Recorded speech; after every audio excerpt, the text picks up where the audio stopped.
ఎల్లి ఎల్లి పోడు తమ్మి నల్ల నల్ల మబ్బులు గమ్మి ఎల్లువల్లే ఎలుగులు చిమ్మే సూర్యుడు మళ్ళీ మళ్ళీ కొత్తగా పొడుసుకు వస్తాడు. శిఖరమంతా ఎదిగిన వాడు నేల మీద కూసున్నాడు. జనము గుండె చప్పుడు తెలిసిన గొప్పోడు జాతి మేలు గోరి తప్పున పడ్డాడు.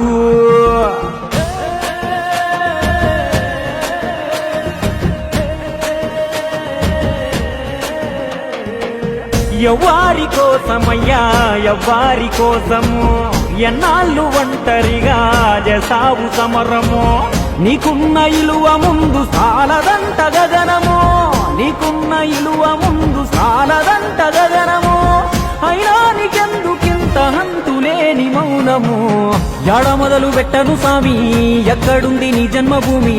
దేశమంతా నా సొంతమన్నా మేధావి కులము తలము ఒంటికి అంటని మన జీవి. అంజనమ్మ వెంకటరావు ఆఖరి పుత్రుడు తాను. తెలుగు నేల ప్రతి ఇంటి బిడ్డగా ఎదిగాడు. కథనమంతా కైగట్టి చెబుతాను ఈనాడు.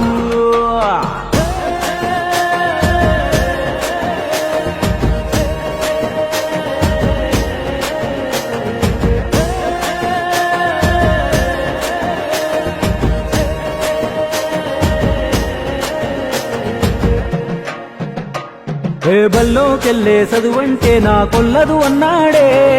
బాల్యం నుండే పుస్తకాలతో దోస్తీ గట్టాడే.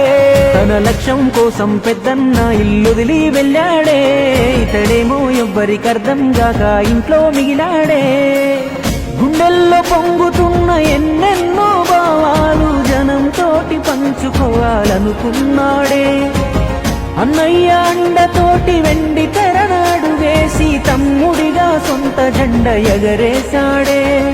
మధ్య తరగతి యువతకు అద్దమయ్యి నిలిచినాడే.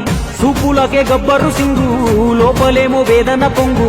చిత్రసీమలోనే ఇతను సంతింగు అంటలేదు మనుషుల కంటే ఏ రంగు. అందనంత ఎత్తున ఉన్నా 100 కోట్ల మార్కెట్ ఉన్నా మనసులోన ఖుషి లేదనుకున్నాడు. అన్ని వదిలి మనుషుల మధ్యకు వచ్చాడు. ఇల్లేమో దూరం అసలే చీకటి కాళంధకారం. దారంతా గతుకులు, చేతిలో దీపం లేదు కానీ గుండెల నిండా ధైర్యం ఉంది.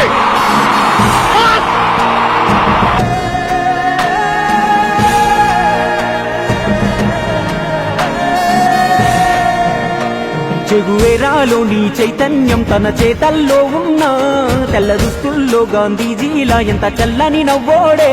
అడ్డదారులు తొక్కి అండల మెక్కే పద్ధతి వద్దంటూ 100 ఓటములైనా సిద్ధం అంటూ నీతికి నిలిచాడే. పేదోడి బలహీనతే ఆధారం చేసుకొని పాలించే రాజకీయం ఇంకెన్నాళ్ళు. ప్రశ్నించి బానిసత్వ సంకల్లను తెంచకుంటే మన కళ్ళను వదిలిపోవు ఈ కన్నీళ్ళు. అని జనం కొరకు తప్పించే ఆ గుండెకెన్ని అవమానాలు. ఎగురుతున్న జాతీయ జెండా వెనక ఉన్న పొగరుంది నిండా. కోట్ల మంది అభిమాన దళమే తన అండా. కొత్త రాజనీతిని నేర్పిన మార్తాండా. పేరులోనే పవరున్నోడు పవరు కొరకు పలుసనగాడు. ఎంత తొక్కితే ఎంత ఎత్తుకులేస్తాడు. ధరణి పైన సరికొత్త చరితను రాస్తాడు. భారత్ మాతా కీ జై. జై హింద్. ఓటమి అంటే ఆటకు ముగింపు కాదు, అదే ఆటకు కొనసాగింపు.